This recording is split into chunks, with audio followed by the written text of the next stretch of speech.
दोस्तों आज की इस वीडियो में आप लोगों को फैक्ट्री में ऐसी ऐसी कमाल की चीज़ें बनते हुए दिखाऊंगा जिनको जानकर आपकी नॉलेज 3 गुना बढ़ जाएगी। दोस्तों हमने इस वीडियो को बहुत ही कड़ी मेहनत करके बनाया है।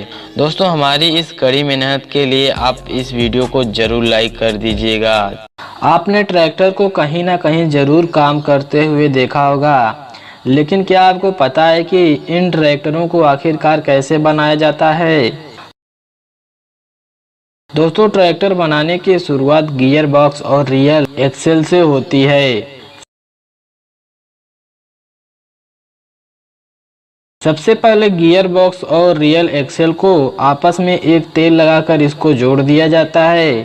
फिर इनको कुछ कर्मचारियों की मदद से नट बोल्ट से टाइट किया जाता है और इन दोनों के ज्वाइंटर को बैकएंड बीई कहा जाता है। यह सब काम कंप्लीट करने के बाद इसके गियर बॉक्स में गियर ऑयल भरते हैं और इसमें गियर शाफ्ट लाकर इसकी शाफ्ट फंक्शनिंग के लिए गियर टेस्ट किया जाता है। टेस्ट कंप्लीट होने के बाद बैकएंड को एक हाइड्रोलिक मशीन के द्वारा इसे मूव करके असेंबली लाइन में ले जाया जाता है और फिर इसको आराम से एक स्थान पर रख दिया जाता है जहां पर यह मशीन सुरक्षित पड़े रहे, इधर उधर हिले ना। इसको रखने के बाद इस पर रनिंग बोर्ड लगाया जाता है। यह वह बोर्ड होता है जहां पर ड्राइवर अपना पैर रखता है और इसको भी पूरी तरीके से टाइट कर दिया जाता है और फिर इसके आगे ब्रेक लगाने का काम किया जाता है। ब्रेक लगाने के बाद ब्रेक की चेकिंग की जाती है।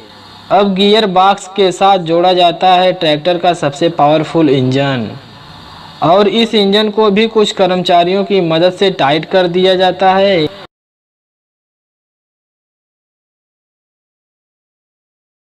और टाइट करने के बाद इंजन से हाइड्रोलिक लिफ्ट जोड़ते हैं।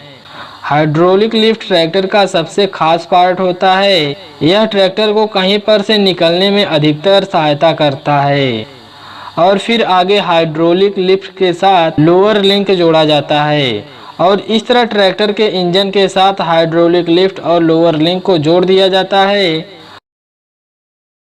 और यह सब प्रोसेस होने के बाद ट्रैक्टर के पार्ट में हाइड्रोलिक पंप जोड़ा जाता है जो सबको ऑपरेट करने के लिए प्रेशर देता है। अब फ्रंट एक्सल यानी कि आगे के चक्के वाले भाग को इंजन से जोड़ा जाता है और फिर इनको अच्छी तरीके से टाइट किया जाता है और फिर आगे के चक्के को घुमाने वाले पार्ट से इसको जोड़ा जाता है और ऐसा करने के बाद पावर स्टीयरिंग को इंजन से अटैच करते हैं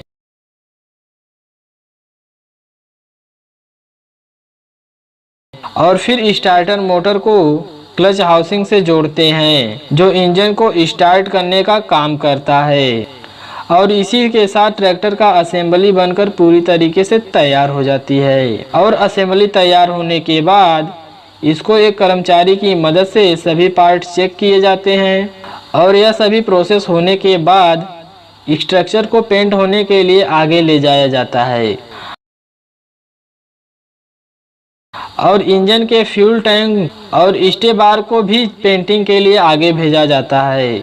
इनको पेंट करने से पहले इनकी अच्छी तरीके से धुलाई की जाती है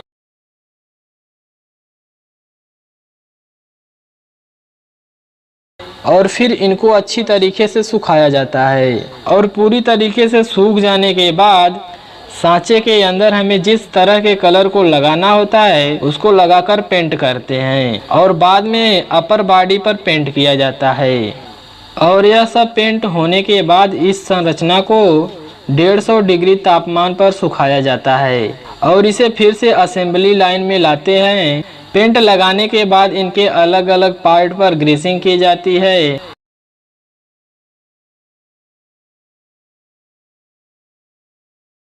और ग्रीसिंग करने के बाद इसमें रियल एक्सल ऑयल 20 से 30 लीटर भरा जाता है। ऑयल भरने के बाद इसके पिछले वाले चक्के के ऊपर फेंडर्स लगाए जाते हैं और इनको अच्छी तरीके से टाइट कर दिया जाता है। फिर इस संरचना पर फ्यूल टैंक लगाते हैं और फिर इसके बाद इसके आगे वाले भाग व पीछे वाले भाग में टायर लगाए जाते हैं और इनको भी अच्छी तरीके से टाइट कर दिया जाता है। और जो इनके पिछले वाले टायर होते हैं यह 7 से 8 फीट बड़े होते हैं।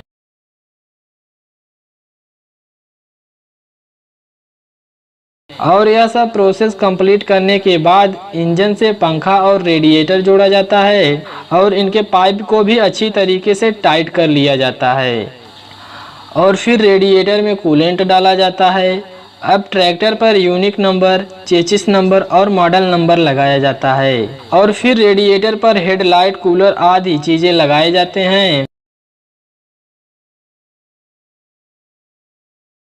और फिर फ्यूल टैंक के ऊपर मीटर में लगे हुए भाग को रियर हुड से लगाते हैं। और फिर इसके बाद सेंटर पैनल लगाया जाता है और फिर ट्रैक्टर का नाम चिपका दिया जाता है। और फिर इसके बाद ट्रैक्टर में स्टीयरिंग लगाई जाती है और ट्रैक्टर की स्टीयरिंग को भी अच्छी तरीके से टाइट किया जाता है मशीनों की सहायता से। और आगे सीट को भी लगाया जाता है और इसको भी कुछ कर्मचारियों की मदद से अच्छी तरीके से टाइट कर दिया जाता है। और फिर इसके बाद इसमें बैटरी लगाई जाती है।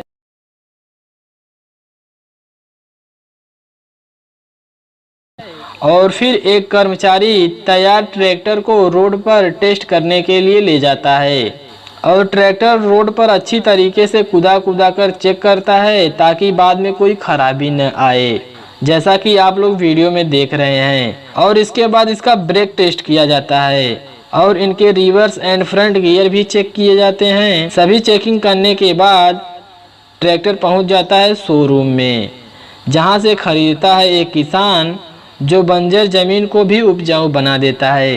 तो दोस्तों इस तरीके से ट्रैक्टर फैक्ट्रियों में बनाया जाता है। जेस्टा सिलोन टी।